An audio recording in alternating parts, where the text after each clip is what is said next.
सध्या खासदार संजय राऊत बोलतायत, थेट जाऊया. मी कसं काय सांगणार, आम्हाला आमदार अपात्रतेच्या संदर्भात सुद्धा निकाल अपेक्षित होता केंद्राकडून की न्याय मिळेल, संविधान आणि घटनेनुसार न्याय मिळेल. आमदार ज्यांनी पक्षांतर केलं आहे ते अपात्र ठरतील. बेकायदेशीर घटनाबाह्य सरकारला सुप्रीम कोर्ट दणका देईल, पण अपेक्षा या देशामध्ये न्यायाच्या बाबतीत ठेवता येत नाही. आजच सर्वोच्च न्यायालयाचे माजी न्यायाधीश न्यायमूर्ती मदन लोकूर यांनी सांगितलेलं आहे, या देशाचं सुप्रीम कोर्ट असेल, हायकोर्ट असेल, हे सरकारच्या दबावाखाली. हे कोण सांगताय? न्यायमूर्ती मदन लोकूर, जस्टिस मदन लोकूर, ज्यांनी अनेक वर्ष उच्च न्यायालयात आणि सुप्रीम कोर्टामध्ये न्यायाधीश पदावर काम केलं, अत्यंत वरिष्ठ न्यायाधीश. ते म्हणतायत की आमची न्यायव्यवस्था अगदी सुप्रीम कोर्टपासून ही सरकारच्या दबावाखाली आणि त्यानुसार निर्णय घेते. अशा वेळेला जेव्हा एक न्यायमूर्ती जे सांगतो आहे आणि न्यायमूर्ती लोकूर हे इतर न्यायमूर्ती पण रिटायर झाल्यावरती बोलणारे नाही आहेत, ते जेव्हा त्यांच्या पदावर होते तेव्हाही त्यांनी पत्रकार परिषद घेऊन, जे 4 न्यायमूर्ती होते ज्याने मुख्य न्यायाधीशाविरुद्ध पत्रकार परिषद घेतली होती, त्यात मदन लोकूर होते. बेडरपणे काम करणारा माणूस.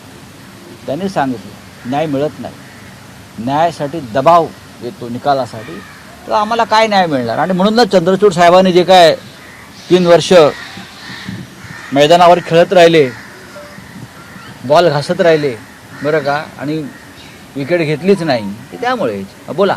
राऊसाहेब, एक दुसरा विषय आहे की धनंजय मुंडेंच्या राजकीय भवितव्याचा आज फैसला होण्याची शक्यता आहे. सामाजिक कार्यकर्त्या अंजली दमानिया यांनी काल अजित पवारांची भेट घेतली.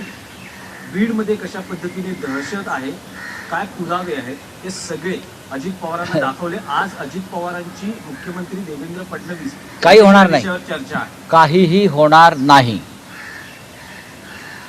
सामाजिक कार्यकर्त्या अंजली दमानिया यांच्या आधी तिथं आंदोलन सुरूच होतं, लोक रस्त्यावर आलेच होते. सुरेश धस यांनी तर तांडव केलेलं आहे बीडमधल्या दहशतवादाविरुद्ध. धसांचं तांडव सुरू आहे, तांडव. आणि त्या तांडवाला शासकीय आशीर्वाद असल्याशिवाय तांडव होऊ शकत नाही. तरी आज मिस्टर कराड हे इस्पितळात आहेत. त्यांचं कुठे काय दुखतंय मला माहीत नाही, पण ते इस्पितळात आहे. त्यांच्यासाठी इस्पितळाचा एक मजला रिकामा केलेला आहे. इतर अनेक सोयी सवलती त्यांना मिळत आहेत. एका मुख्यमंत्र्यांना दिसत नाही का, अजित पवारांना दिसत नाही का? आणि हे सगळं धनंजय मुंडे यांच्या मार्गदर्शनाखाली सुरू आहे असं सुरेश धस सांगतायत, जे भाजपचे आमदार आहेत. आणि अंजली दमानिया यांचाही भाजपचाच संबंध आहे किंवा संघ परिवाराशी असेल फार तर. त्याच्यामुळे काय होईल आज फैसला यात पडू नका, काहीच फैसला होणार नाही. काही दिवसांनी वाल्मिक कराड राजकारणात येतील आणि ते भाजपच्याच गटामध्ये बसलेले असतील. कोण? सरकार पक्षाचे आमदार आहेत, त्यांच्याकडे पक्की माहिती आहे.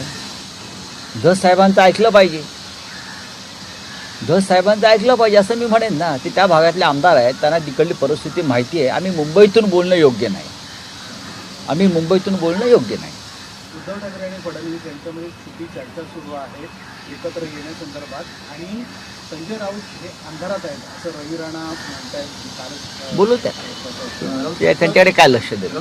एक आणखी विषय की सरकारी उधळपट्टीमुळे तिजोरीत खडखडाट आहे. लाडक्या बहिणींमुळे, त्या योजनेमुळे 45,000 कोटींचा बोजा, अशा पद्धतीची माहिती समोर येते. नीती आयोग आणि या देशाचे शिखर बँक याने जी माहिती समोर आणलेली आहे त्यात स्पष्ट दिसतं आहे की ज्या रेवडी योजना जाहीर केलेल्या आहेत निवडणुकीच्या आधी मतं मिळवण्यासाठी, त्याच्यामुळे महाराष्ट्र राज्य हे कर्जाच्या खाईमध्ये ढकललं गेलं. लाडक्या बहीण योजनेमुळे 45,000 कोटीचं खड्डा आहे. अजून कर्जमाफी व्हायची आहे. कर्जमाफीची सुद्धा जाहीरनाम्यात घोषणा केली आहे आणि ते आम्ही घेतल्याशिवाय राहणार नाही. खोटं बोलू नका फडणवीसजी. कर्जमाफी देऊ हे आपली भूमिका आहे. अजित पवारांची भूमिका आहे. एकनाथ शिंदेंची भूमिका आहे. लाडक्या बहिणीबरोबरच तुम्हाला कर्जमाफी द्यावी लागेल आणि लाडक्या बहिणींना 2100 रुपये द्यावे लागतील. हे तुमचं वचन आहे. त्याच्यामुळे पैसे कुठून आणायचे? मोदींच्या घरातून आणायचे का अडाण्याच्या खिशातून काढायचे, ते गुजरातमधून आणायचे, हे तुम्ही ठरवायचं. पण ज्या घोषणा तुम्ही केलेल्या आहात त्या तुम्हाला पूर्ण कराव्या लागतील. मराठीतल्या आणखी काही प्रश्न आहेत की बाबा सिद्दीकी खून प्रकरणात किंवा हत्या प्रकरणात त्यांचा मुलगा जिशान सिद्दीकीचा जो जबाब नोंदवला गेलाय त्यात आपल्या पक्षाचे नेते अनिल परब यांच्यासह मोहित कंबोज यांच्या नावाचा उल्लेख आहे. अनिल परब हे स्लम डेव्हलपमेंट प्रकरणामध्ये खाजगी बिल्डर्स आणण्याचा प्रयत्न करत होते. मोहित कंबोज यांच्याशी हत्येआधी अर्धा तास व्हॉट्सअपवर बाबा सिद्दीकींची चर्चा झाली, अशा पद्धतीची माहिती आणि साधारण 11 बिल्डर्सची नावं या प्रकरणात जिशान सिद्दीकीनं दिलेली आहे. नाही बघा, अशामध्ये माझ्याकडे माहिती नाही की या सगळ्या विषयाशी माझा तसा संबंध नाही. जिशान सिद्दीकींच्या वडिलांचं निधन झालेलं आहे. आता त्यांनी काय स्टेटमेंट दिलं आहे आणि पोलिसांची काय भूमिका आहे ठरवावं लागेल. मला माहीत नाही, मला माहिती घ्यावी लागेल. तुम्ही ज्यांची नावं घेत आहेत त्यांच्याशी चर्चा केल्याशिवाय मी याच्यावरती कोणतेही मत व्यक्त करणार नाही. रावसाहेब, आणखी एक विषय होता की माजी मुख्यमंत्री एकनाथ शिंदे यांनी उद्धव ठाकरेंवर टीका करताना असं म्हटलं आहे की एवढं पतन होत असतानाही आत्मचिंतन करण्याऐवजी गद्दारीवर बोलत आहेत. रस्सी जल गई पर अभी तक बल नहीं गया, जो बूंद से गई वो हौद से नहीं. बघा, ही लिहून दिलेली भाषण आहे. एकनाथ शिंदेला मी ओळखतो. आमचे मित्र होते बरं का. त्यांच्याने आमचं फार अगदी गुळपीट होतं एकेकाळी. जिथे आपण आज उभे आहोत तिथे यायचे ते. तर तुम्ही आता रस्सी जलगई वगैरे, आता तुमची रस्सी कधी जाळतील BJPवाले त्याकडे लक्ष ठेवा. तुम्ही भाजपबरोबर आहात, तुम्ही आगीशी खेळताय. आम्ही वाचलोय. आमची रस्सी पुन्हा नव्यानं आम्ही वळू आणि त्याचा फासही करू. कोणाच्या गळ्यात टाकायचं आहे ते टाकू. आम्ही स्वाभिमानानं बाहेर राहिलो. तुम्ही सगळे ज्या लाचारीच्या मार्गानं चाललेला आहात त्याला स्वाभिमान म्हणत नाही. रस्सी जल गई, हौस से गई, बुंद से आई, हे ठीक आहे. इतिहासातले दाखले आम्हाला देऊ नका एकनाथजी. आम्ही तुम्हालाही ओळखतो आणि तुमच्याबरोबरच्या तुमच्या सहकार्याने ओळखतो. जे पळून गेले डरपोकपणानं त्यांनी अशी भाषा करणं बरोबर. रावसाहेब, याआधी आपण राजकारणात राजकीय आरोप प्रत्यारोप पाहिले, ट्विटर वॉर बघितलं, फोटो वॉर बघितलं, पण महायुतीमध्ये आता एक नवं व्हिडिओ वॉर समोर येत आहे.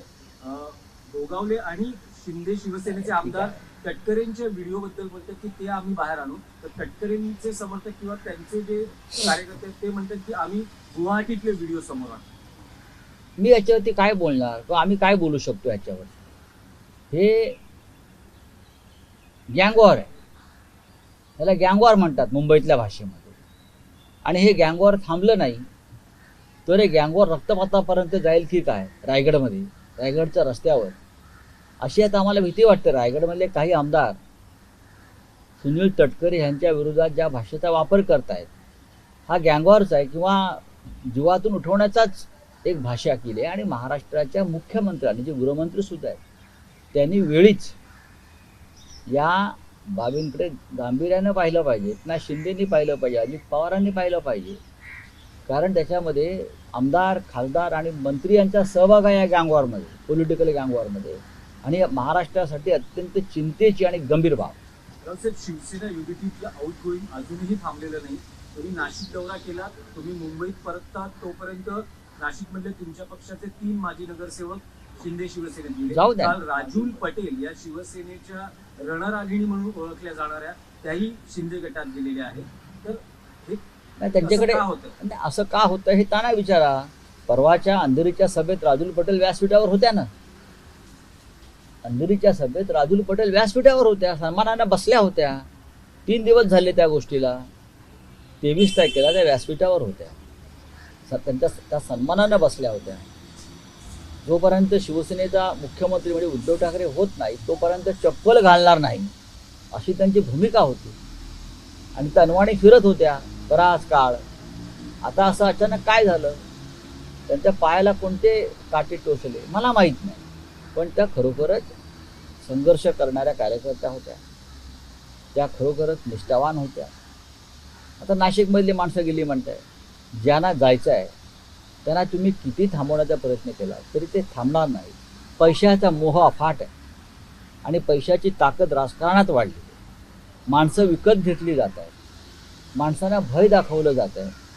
आणि म्हणून म्हणतो की इतकं घाणेरडं राजकारण या राज्यामध्ये कधी झालं नाही. मला माहिती तर हां,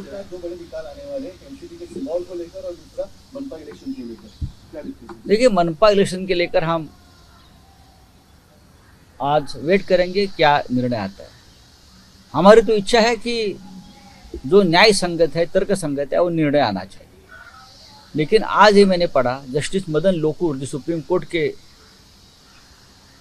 जज रहे, सीनियर जज रहे, उनका एक स्टेटमेंट मैंने पढ़ा कि सुप्रीम कोर्ट के ऊपर राजनीतिक और सरकार का दबाव है और उस दबाव के चले निर्णय दिए जाते हैं.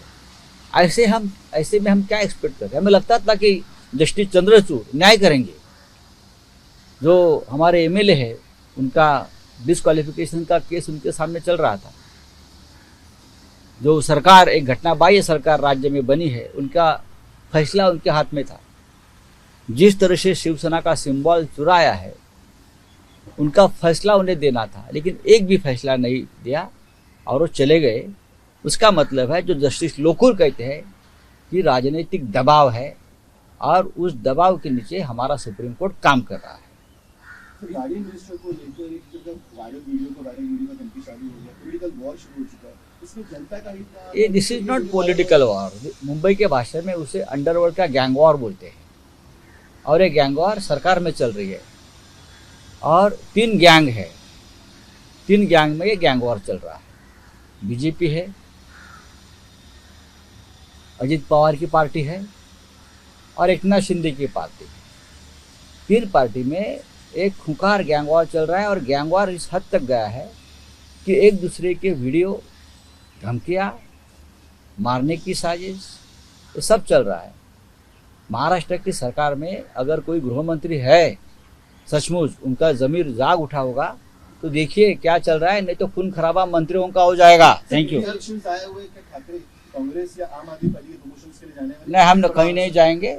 हम तटस्थ हैं, हम देखेंगे. दोनों हमारे मित्र हैं. तो बाबा सिद्दीकी हत्याकांड में ईशान सिद्दीकी के बयान में मोहित कंबोज का नाम आया है, जिसके साथ आखिरी बार बाबा सिद्दीकी की हुई थी. मुझे मालूम था कि ये मोहित कंबोज शायद यही है जिसने महाराष्ट्र का जो चुनाव की रिजल्ट है उसके बाद देवेंद्र फडणवीस को कंधे पर उठाकर नाच रहे.